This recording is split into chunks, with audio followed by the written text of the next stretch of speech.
Today we get to do one of my favorite things, which is talk about books and writers and writing.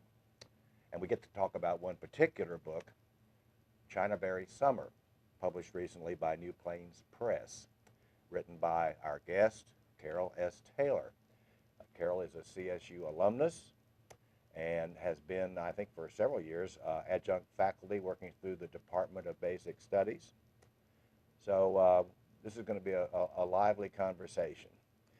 Today's conversation is one in a series of conversations that I will have the opportunity to host over the next several weeks or months.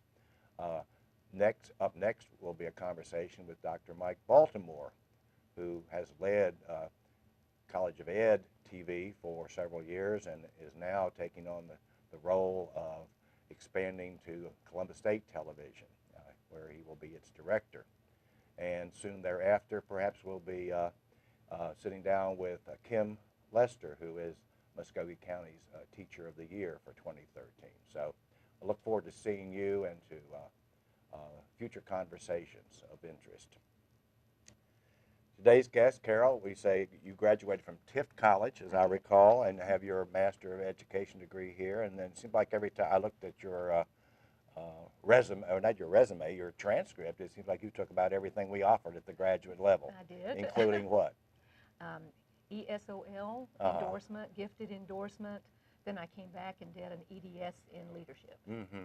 Well, that was a lot. And all this time you were teaching in local schools up until the time. Did you retire and then move toward higher education teaching, or what?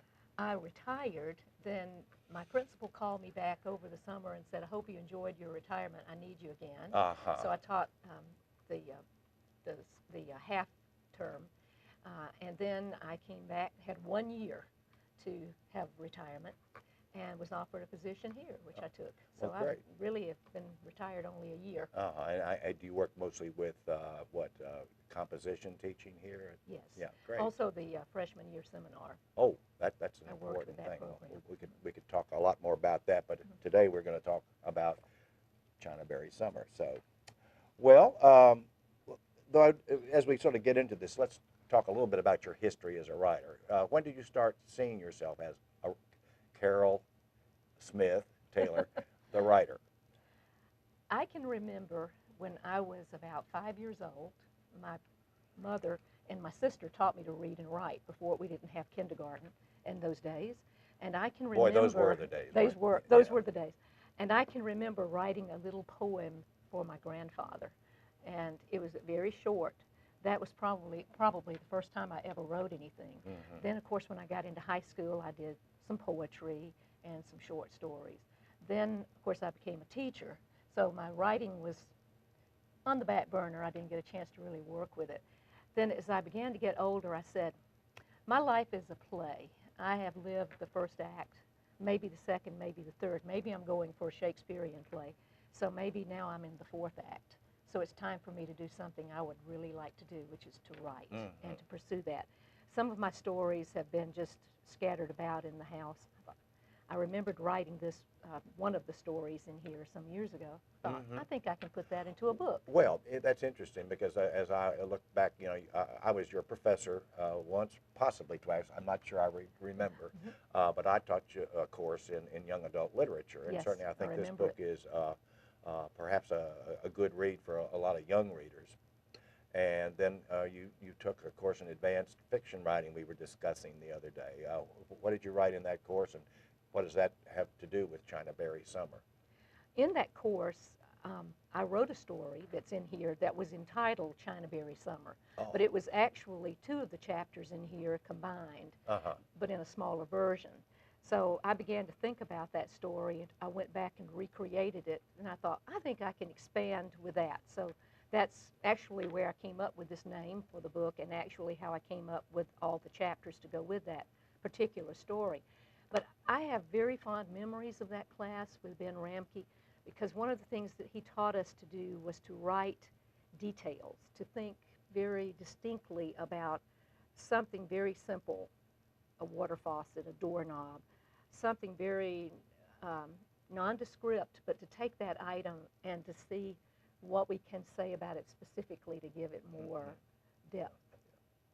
Well, Chinaberry Summer follows Sissy for roughly a year, I think, sort of a school year and then the following summer. Correct.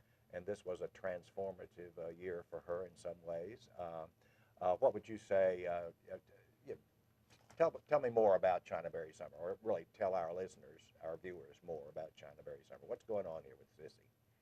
This is a young lady who has been a product of schools in the 50s. Some of the teachers have not been very good, as you for sure. gathered at the beginning. Yeah. And finally, and of course, readers today may not see Mrs. Clara Sue Martin as being extraordinary, but for 1959, she was extraordinary. Mm-hmm. And it took only one special teacher to set her on a proper course, to realize that education was important. Mm-hmm. So that one individual transformed her, told her she was on a journey, led her to know that. And so that whole year, she became much more aware. She was given a journal, a blank journal for a Christmas present. And she used that journal to write down things that happened in her life. Mm-hmm. And so for her, it was a very significant year, not only from the standpoint of coming alive to education, but to become more aware of her environment. You know, what I realize is, as you explain this, we probably need to hear an excerpt. And okay. So I know you picked something, and I'm going to read a little section later on. Let's hear. This is from the beginning, I believe. Very beginning. Okay, good. This chapter is entitled The Continental Divide. I figure some teachers like to make their students' heads spin by filling eager, unsuspecting little brains with perfectly useless information, the kind that will probably never do anybody any good. In those teachers' ordinary classrooms, each student's education is a lot like an empty paper bag with a department store's name stamped right across the front of it. At the end of the school year, when all the students leave the classroom to begin summer vacation, they take their paper bags home with them, still empty. At least the name on their bags proves that they must have gone somewhere.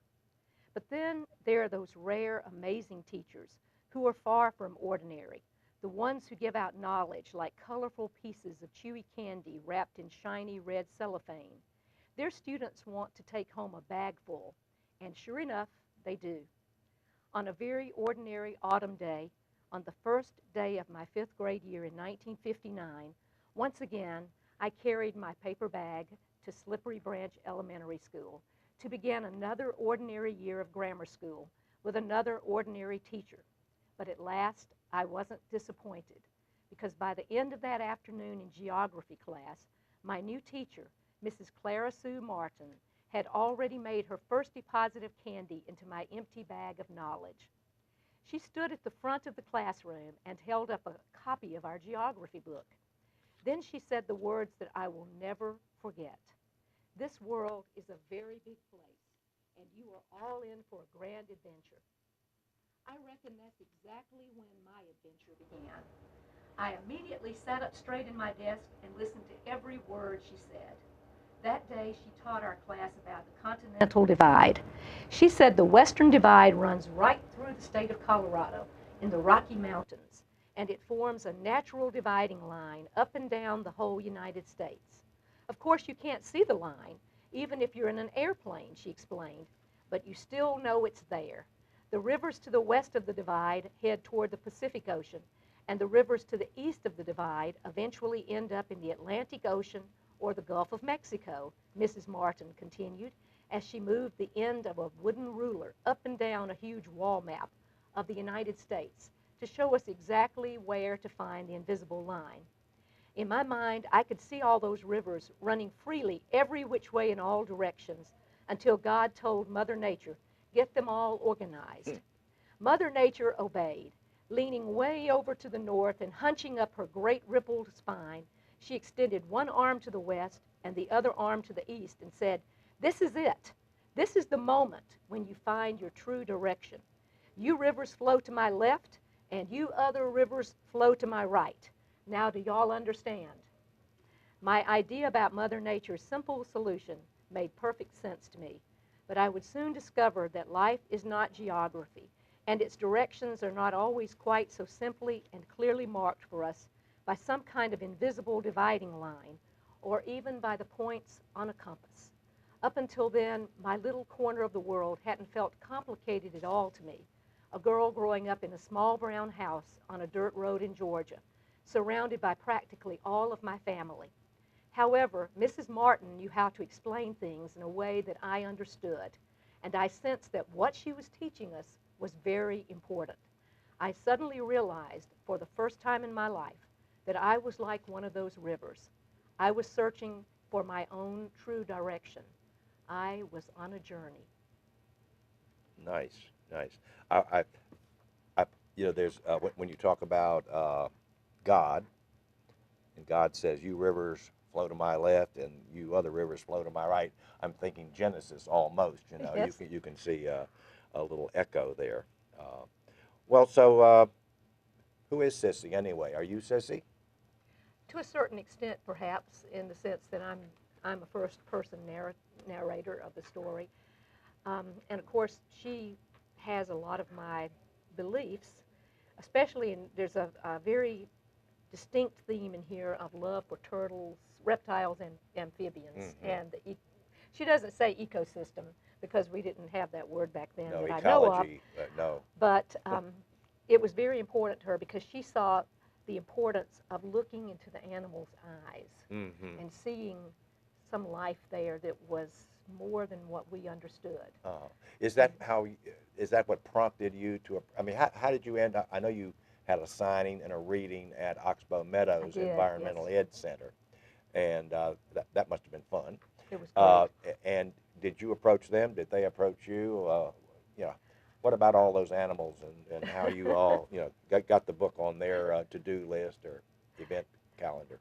Well, what happened was I spoke to my publisher, John Summerfield, about some type of signing to launch the book. Okay, so that was indeed a launching earlier this month. Correct, Yeah, yes. great. And so I spoke to him. He suggested some venues. I said, well, may I suggest one? Uh-huh. I would love for it to be at Oxbow Meadows. Mm-hmm. Because while I'm there with my book and signing, the children can come in. I read to the children first. We had a reading. That was their Saturday morning reading. So Mm-hmm. I read for about 30 minutes. Then we adjourned to the room where all the snakes are Oh, yeah. and the turtles. I said, please let me do this part here so that while the people are milling around, they can go see these snakes that I'm writing about. There's a lot in here about rat snakes. Mm-hmm. And so they get to go over and look at the rat snakes. They get to go over and see the turtles. They get to see the alligators. All the animals that I mentioned, for the most part, are in here. Mm-hmm. And it gives them a chance to come out to Oxbow Meadows to see the marvelous work they're doing there, Oh. and as well as to get a chance to see my book. Uh-huh. Well, great. But Sissy has always, through me, been a big fan of reptiles and amphibians. Yeah. Just love them. This is a particular phase in Sissy's life. What's Sissy doing 20 years later, would you say? I would say that Sissy became an architect, Aha! and I've thought these characters through. Uh-huh. Some of these characters, unfortunately, may eventually make their way to Vietnam because this is my generation. For sure. But I see Sissy way down the road, perhaps maybe doing environmental architecture. Uh-huh. Something that would be a really good, because when she visits Snake World in the book, it's not a particularly nice place. Mm-hmm. They said in Florida, Right, on but one of the it's trips. right, Yeah. and it's toward the end of the book, and it's just mostly cement pits. Sure. Nothing that is environmentally friendly to these animals. I imagine she would really like Oxbow in its current Absolutely. manifestation, huh? Right. Well, when did you decide to take on what strikes me as really ambitious task to take something you've written here, something you've written there, and an idea, and say, well, I think there's a novel here somehow, and I want to go for that. How long did it take? You say you wrote for Dr. Ben Ramke some materials that are ultimately in this book, which is great. Have you shared it with him by any chance? No, or I have have you not. lost touch? I think I've lost I know touch. he went to Colorado after being here, so we ought to chase him down We and should. send him a copy, or you should. I'll let Absolutely, you do I'll that. do Anyway, that. so from being a writer to writing about your own personal experiences, and now a book. What were the steps along the way? Along the way, I ventured into screenwriting, and I've tried my hand at that. That's a very touchy world. It's very hard to break into that, but it's been fun to create that. And then I've spent a lot of time in front of my computer, as judging by my poor eyes. But also, I spend a lot of time in my swing, which is where I've outside, because I'm in the woods. I see the frogs, I see the turtles, the lizards, all the insects around me, and that has inspired me. That's where I go to get inspiration. But then I will sit down at the computer and I'll think, I want to write something. But to come to this point, I don't know. It was almost serendipity to just sit down one day and say, I keep a group of files of things that I've worked on over the years. What's something I can pull out and work on it? Then I thought about the story I had written, and perhaps I can recreate that. It was lost over the years, so I had to pretty much remember what I had written. It might have been lost, but much of it was in there, I think. Here. You know, and probably even I'm going to guess that putting down this part helps you recall that part. It does. Does that make sense? Does. Yeah. Okay. Yeah. So it was, and I've been working on this quite a while. Actually, it was not something I penned in 3 months. I've been working on this. You're not going to crank out one a year, huh? No, I'm No. not.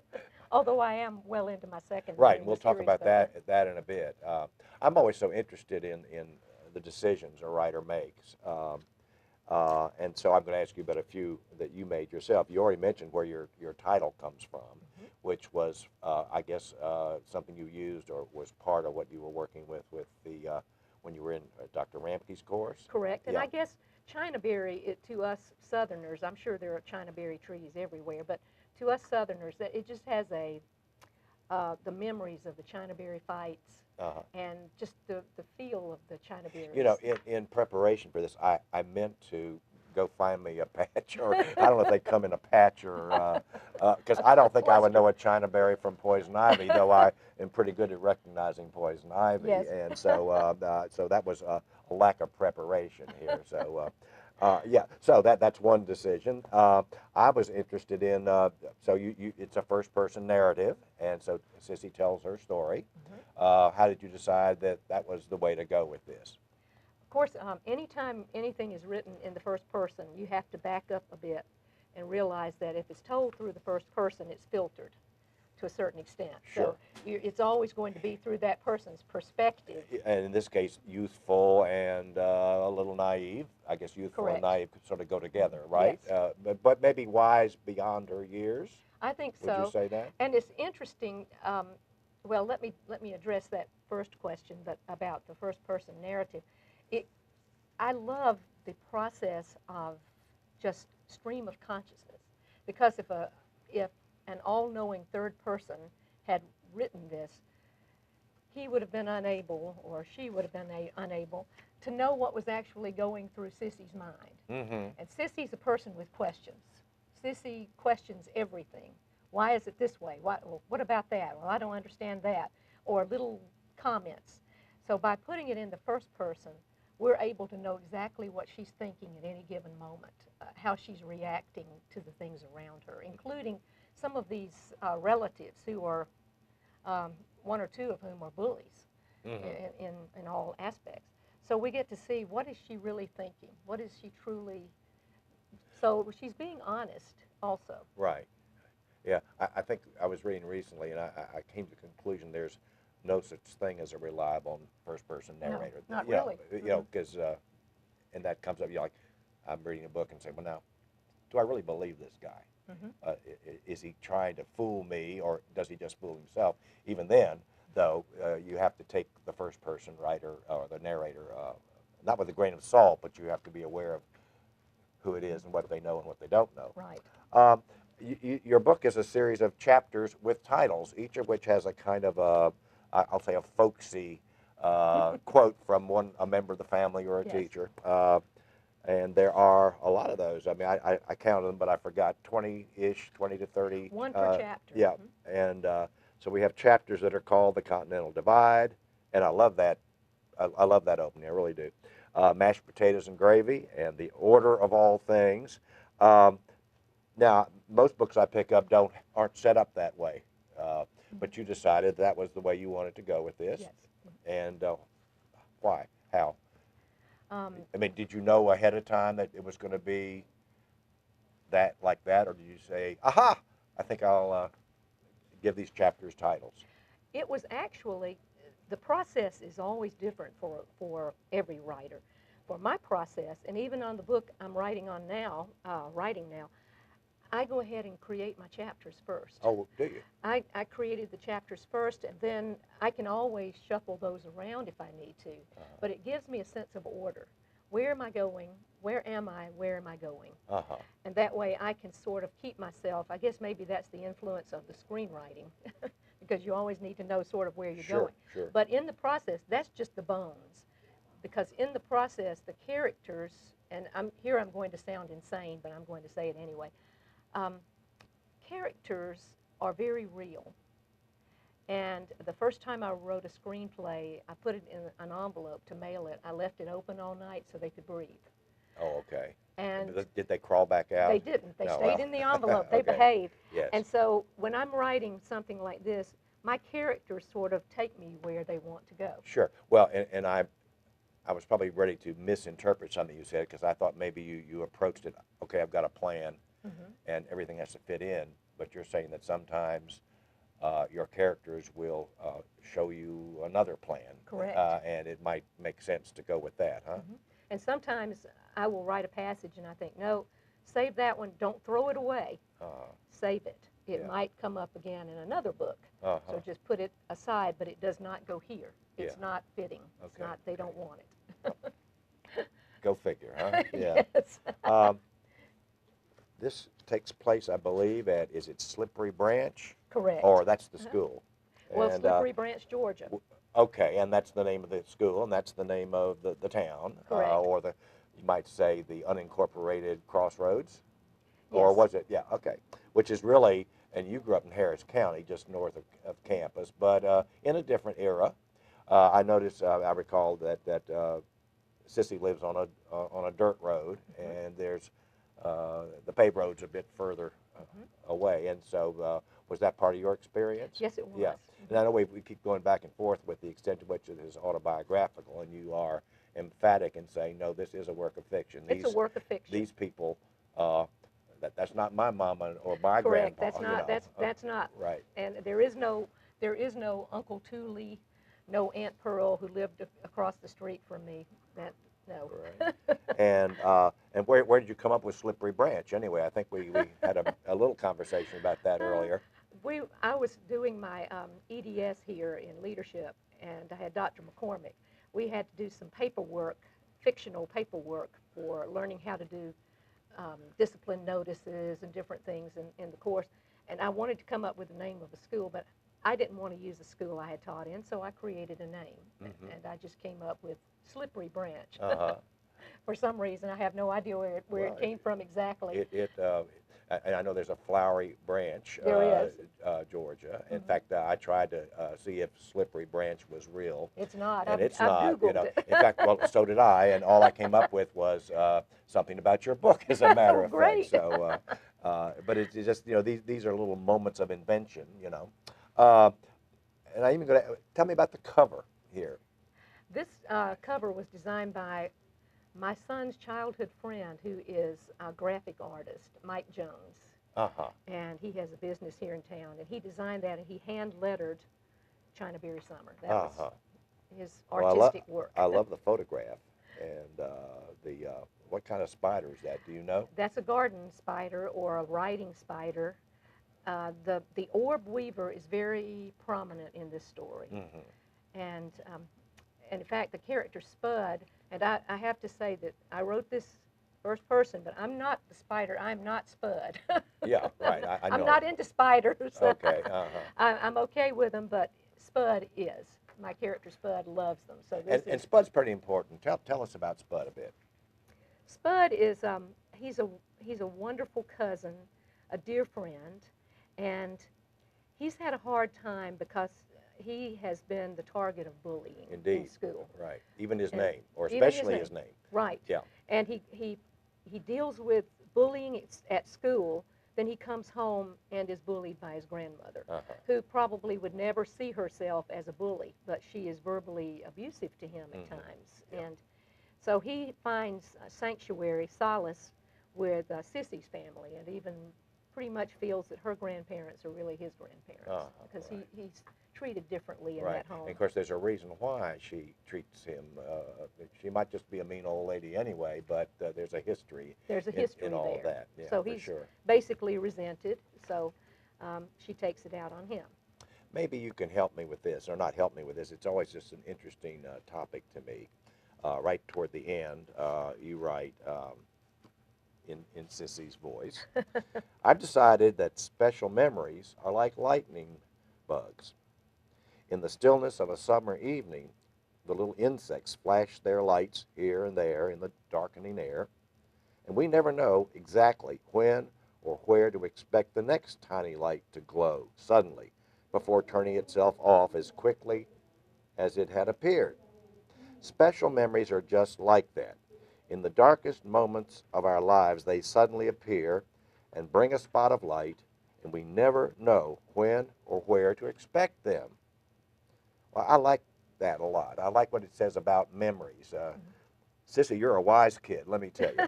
But how do you capture memories and incorporate them into your writing?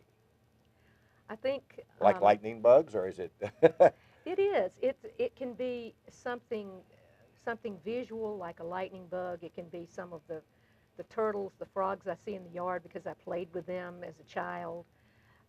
I'm very much into memories. That's being the family history keeper is important to me. Keeping mementos of important things. Memories, to me, I think that's one of the things that disturbs me about this technological society. It's great. It has its place. But if it gets to the point that kids everything is texted, everything is emailed, everything is this fast, and that video games, then where are the memories? Where are the memories going to be that are going to sustain them when they get older, when they want to think back on their childhood? In the cloud, I think. Yeah, in the cloud. Yeah, That's whatever it. that, yeah. That's which it. is a little scary, frankly, you know. Wow. It's interesting. My wife and I are both only children, and we inherited, therefore, all of my family's stuff and all of her family's stuff. And we're still in the starter house we bought in 1973. So, but we're at a point of thinking, too much stuff, you know, and the last thing you want to do is go rent one of these storage things for stuff. But but it's hard to decide what is worth keeping and what isn't, and what is lost when you do discard Mama's crocheted bedspread or whatever, right? You know. All right. Well, listen, we're going to take a short break now and return in a few minutes. We're talking with Carol Taylor, author of Chinaberry Summer, published this year by New Plains Press, and it's a good read. We'll be back.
Berry Summer. And Carol, I wanted to ask you several things still, Okay. of course. Was thinking about the writers that you think of as influences or writers you admire, and I'm thinking in particular of Georgia writers, perhaps. So who are your writer heroes and ones who you admire and would like to be a little more like, or maybe you already are like them? That's a diverse group, actually. I love Charles Dickens. Mm-hmm. I love J.K. Rowling. Mm-hmm. So those would be some of the ones that I would think that their writing is something that I admire. Georgia-wise, right offhand, I can't think. Well, 'Cause I don't mean to put you on the spot there. Sort of. I like when the writing has this sort of earthy tone to it. I like that. Yeah. I particularly like J.K. Rowling, not just because of her books, but because of the background that she came from. Right. And anyone who has waited, like I did, until later in life would be someone that I would admire. Right, yeah. Are you familiar with Bailey White, South Georgia writer? She was a second grade teacher for a long time. I don't And think so. you need to read her. China Berry Summer reminds me of Bailey White in some ways, and not in other ways. But that's another story entirely, I guess. There, isn't it? Usually writers. I did not see a long list of thanking everybody from the school secretary to your spouse for having helped you create this book, but there are some people that help shape it and help you along the way. Tell me about your helpers. Well, one of my helpers definitely was my aunt, and I dedicated the book to her memory. She was involved in an auto accident in 2006. I was working on this book then. I would call her all the time, every day. We'd talk about the book, and I would ask her questions like, because she grew up on a farm, in fact, a New Deal farm in Pine Mountain Valley. And I would say, how old does a rooster have to be before he crows? Because I have that in the book. Or tell me about what the New Deal farm included. And so she would tell me how many acres, how many mules, memories of things that she had growing up on that farm. Tell us about what I know. I'm leading you astray now. Shame on me. New Deal farm. That's important in this in China Berry Summer. Yes? It is very important because there are several times when Sissy refers to President Roosevelt, to the Democrats and Republicans, and to this New Deal farm and to the Valley House, which there's still Valley houses in Pine Mountain Valley that were specifically designed for those farms. I seem to recall that some of the streets or roads in Pine Mountain Valley are like they're like letters of the alphabet, which I assume is something that was done in that era, perhaps. Yes, Yeah, they were named H Street, L Street, Yeah. M Street. Right, So just it like gave in them- D.C. I grew up in near Washington, D.C., so K Street and M Street and O Street, they're perfectly normal names for streets to me, but hadn't seen it elsewhere other than just see it in Pine Mountain Valley. Yeah. Okay, so your aunt was a helper. Who else? I would say that I would have to give credit to my husband and son because my son would read over things that I had read. My husband would read. He read so many chapters of this as I would proceed. Would you please read this? Tell me what you think. Or would you listen to this and tell me what you think? I always thought it was scary for a spouse to read what the other, husband or wife has read or written. And to critique it honestly. What good ideas did your husband give you? He's not quite as aggressive as my son is. Okay. My son is a little more merciless. Then I had a few other friends who read it for me, and of course I would certainly think my publisher would have had a very big hand in this because he believed in me. I approached him one day, asked him, "Do you do novels?" And so he took this on. This is his first novel he's published. He's usually in the field of poetry. Right. So that was a brave decision. I see that Dr. Francavilla has published through this press, our English department. Yeah. And well, how did you get on to New Plains Press? Well, I was, of course, teaching How did you here. find them and so forth? Well, John was in the English department, the publisher, and then I was in basic studies, but I did teach in the English department one semester with an English class. And I saw his name on the emails, and I knew that he was into publishing. So one day we ran into each other in the hallway, and I said, do you happen to publish books? He said, well, yeah, I do. I said, could I maybe give you my manuscript and let you look at it? Right. And that's how he found my book and how I found him. It Wow. was very fortuitous. And yet I think you had, shall we say, shopped your book around previously? I had indeed. Lots of little rejection letters. Right. Have you saved them? I saved some of them, and it's so funny because they never get to the book. They always just get to the query. And so that's what I'm always wondering is how do you know if a book is good when you're basing everything on the query? Right. So they wanted edgy books. They wanted chick books. They wanted the new vampire. What's another kind of vampire book we can come up with? Right. Or another Hunger Games. It's the newest. Vampires versus the zombies at the prom. Right. Or something. Right. Yes. Instead of perhaps a very gentle, and you mentioned a writer. There's another writer. I just thought about her. And her, I'll forget her name. Karen is her last name. Karen Hess? Jan Karen. Oh, okay. She wrote a series called Mitford Series. And it was, one of the things I liked about that was the fact that it was episode after episode book, but it followed an Episcopalian minister in North Carolina. And it was a very gentle, flowing book. Lots of things going on. Right. But the kind of book that someone who really didn't necessarily want to read about vampires. Yeah, you'll have to tell me about that. I'll tell you about her because it's really amazing. Yeah. But it was a very gentle Mitford. kind of the Mitford series. Okay. And Father Timothy was about 60. He had never married until he met a writer. And they settled in, and he continued to be the Episcopalian priest there. Wow. And his adventures. But it was a very gentle, flowing story that people might want to escape to this little town. Well, now you've said that I believe you saw this book as a likely fit for a young teenage reader, let's say, and yet maybe it's not turning out that way.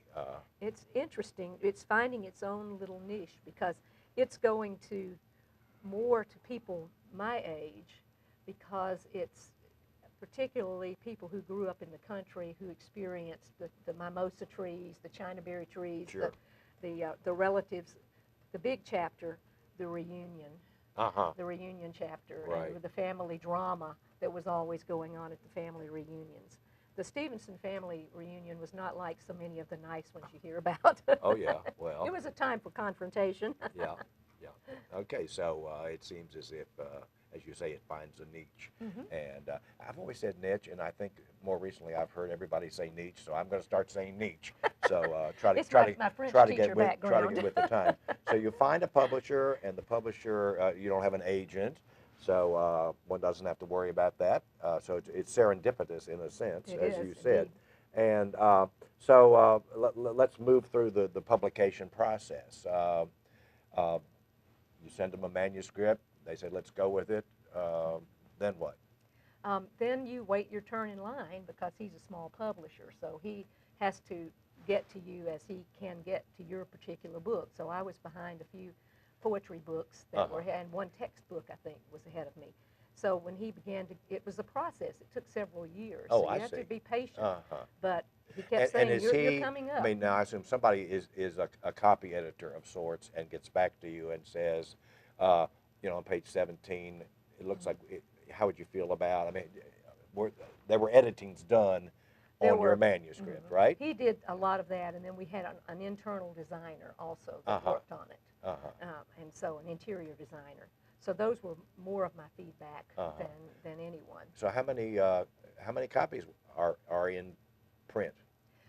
I'm not sure at this moment. Maybe a few hundred, because printing is a very expensive business, especially if you're a small business and you're trying to get your work out there. So we're printing as we feel that we need more. And so, and did you have upfront expenses to make this happen, or Did he write you a check for $25,000 and give you a No, big hug and say, "I'll see you no. later"? Or? Not in a small press. That's not going to happen. No, I know that. Yeah, I didn't think. Wouldn't that be nice? It huh? would be nice. Yeah, right. Well, maybe with your screenplay that'll happen. Maybe huh? with that it'll All right. happen. So, but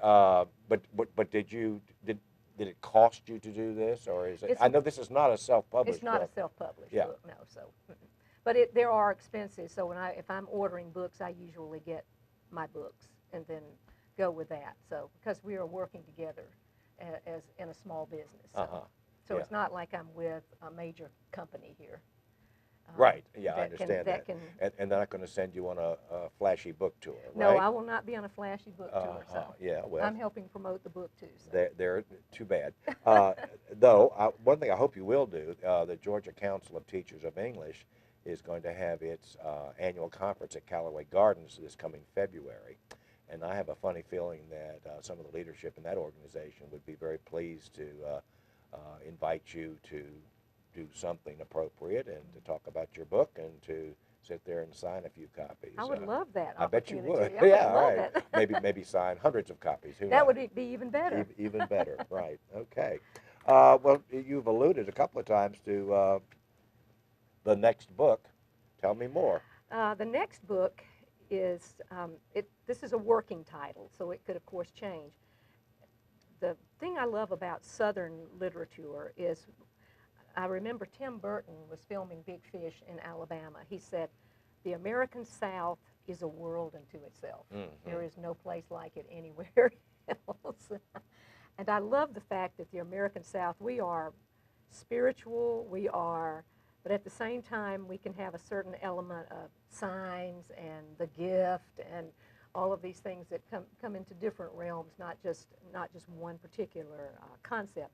So the second book is going to be entitled On the Other Side. And in this book, Sissy is going to introduce us to her maternal grandmother, Berry. And of course, this is all tentative, but her name is Berry.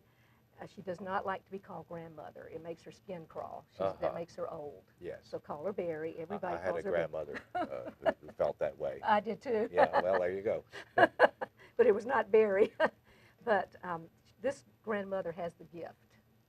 But she sees in Spud someone who is very special. And in fact, Sissy says to her, why did you tell him? She shook his hand and she said, "You're going to be a wonderful young man someday." And she said, "That was very kind of you to say that to Spud."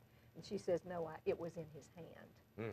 Anybody who can love the unlovable, because Spud loves spiders. So anyone who can love the unlovable has something, a very special gift. Yeah.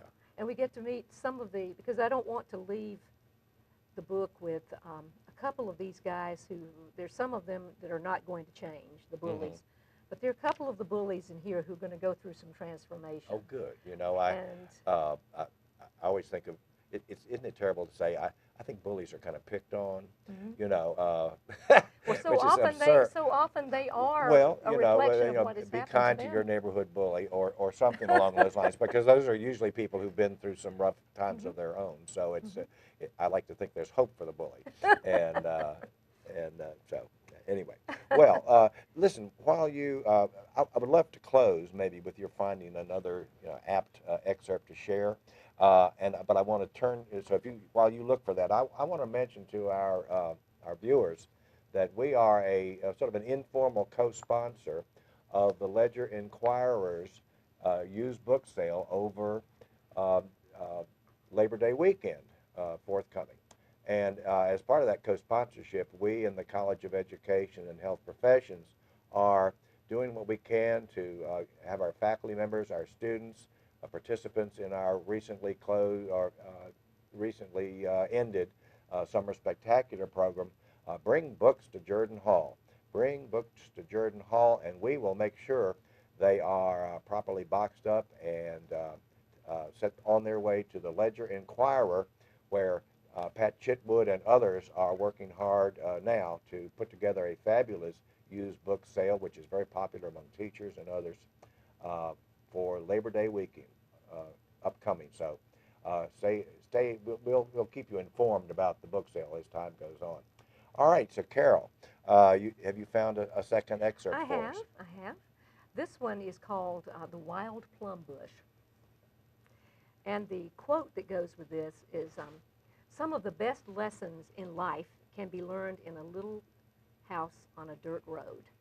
And that was quoted by Grandpa. He's the one who said that. Springtime had finished working its magic, painting its glorious colors of new life on the leafless trees and bushes. Then summer arrived to add its own special touches. Pink flowers that had bloomed earlier on the June apple trees were now becoming tiny green fruit. Soon they would ripen into sweet red apples, and Gemma and I would have to hurry to pick some before the birds pecked them. And even if the birds didn't get to them first, the ripened fruit might drop to the ground, become bruised, start fermenting, and attract dozens of hungry yellow jackets with the fallen apple's vinegary scent. I couldn't wait to taste one of Gemma's apple cobblers, filled with dumplings and sweetened with sugar and cinnamon. But I didn't want to step around in swarms of angry yellow jackets that were defending their food. The days had become longer and warmer, and seemingly endless time stretched before me as my summer vacation finally released me from days spent inside a stuffy classroom. Morning glory vines bearing bright blue trumpets were weaving around the mailbox in front of Grandpa and Gemma's house. The morning glory seeds I had planted at our mailbox got a later start because they were from a packet that Mama bought at the hardware store. Gemma said, "Don't worry, Sissy, your flowers will be up and blooming soon. Mine are already blooming because they're volunteers. They came up from seeds dropped by last year's flowers." I couldn't imagine a plant volunteering for anything. The sunflowers she had planted out by the smokehouse were already taller than me. The birds were going to be really happy this summer pecking away at those seeds. Grandpa put a small bird bath in the middle of the sunflowers. "The birds might need a little drink of water to wash down those seeds, don't you reckon?" he asked me. I was worried about Grandpa. He didn't seem to smile as much anymore. Some days he was perfectly fine, but other days he moved much more slowly. Lately, despite the June heat, he had taken to getting up, dressing in a long-sleeve shirt and overalls, putting on his heavy shoes, and sitting in the front porch swing. He sat there most of the day, just watching cars drive by and thinking, not swinging at all. He still seemed to enjoy my company, and I tried to sit and talk to him as much as I could. I even tried to think of things I could do while still managing to be near Grandpa. I always had to be in motion, so I took a seat in the metal glider on the porch while Grandpa sat in the swing. Mr. Herschel Lindsay, the mailman, pulled up to the mailbox and left the morning mail. A few moments later, Mr. Earl Bunch and his wife, Miss Rita, drove past in a cloud of red dust. Mr. Earl was a deacon, and he always made sure that Mount Olive's churchyard was neat.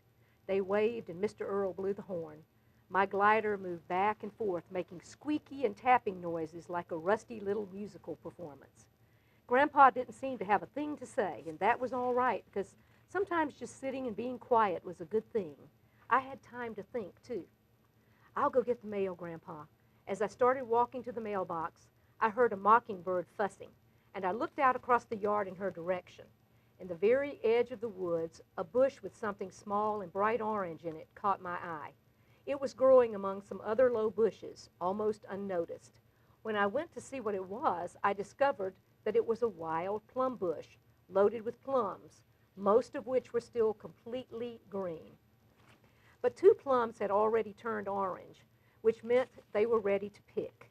Carefully watching my step to avoid snakes and poison ivy, I plucked the plums off the bush, put them into my jeans pocket, and headed back to the porch. "Grandpa, would you like a plum?" "I believe I would," he said, and stretched out his open hand. I reached into my pocket and pulled out the 2 plums.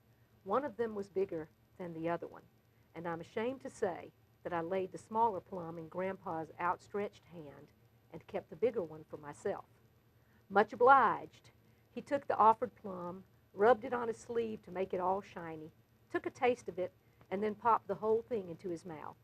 I did exactly the same thing, except when I bit into my plum, it was crunchy and bitter. Grandpa spit the plum seed into the palm of his hand and tossed it off the porch into the azalea bushes. That was really good." "Well, mine wasn't. It was bitter." He studied me for just a moment, And then he smiled and said, "That's what happens when you keep the bigger one for yourself and give the smaller one to someone else." My plum was sweet. I never did know for sure if Grandpa's plum really was sweet, but he sure taught me a good lesson about proper sharing. I told Spud all about Grandpa and the 2 plums and how I had learned my lesson. Spud said, "I would have learned my lesson too, Sissy. Next time, just put both plums in your pocket and eat them when you get home." Well, Spud has a perspective, doesn't he? Yeah, Yes, he right. does. And I see his point there. Great. Well, thank you very much. I wanted to read one. I really love the character Grandpa, and as you end your book, as Sissy finishes things up, she says, "Grandpa loved to tell stories. They weren't fancy, filled with flowery language and big words. They were simple and straightforward. But he never talked down to me because I was a child, as if I was ignorant." I should have gotten that correct, as if I were ignorant. That's subjunctive, isn't it? Yeah. He talked to me as if I was just as smart as he was, just in a different place in my life. Grandpa had the gift of storytelling. I hope he passed that gift down to me. And I know that he's a fictional character, but somebody passed it down to you. And Yes. you got yourself a good book here. Thank you. Well, listen, we're ready to end our conversation with Carol Taylor. Thank you, Carol, for joining us today. Thank you so much for asking me to be here. Well, great. And this is China Berry Summer. It's available on Amazon.com, I Yes, it believe, is is. it not? That's Yes. good. Though you don't have a picture up yet, Not so yet. You better get it up in there. And so thank you, viewers, for sitting in on our conversation today. I look forward to talking to Dr. Mike Baltimore soon regarding what's going on with Columbus State Television, and soon thereafter, perhaps, Kim Lester, Muskogee County's Teacher of the Year for 2013. So thank you again, and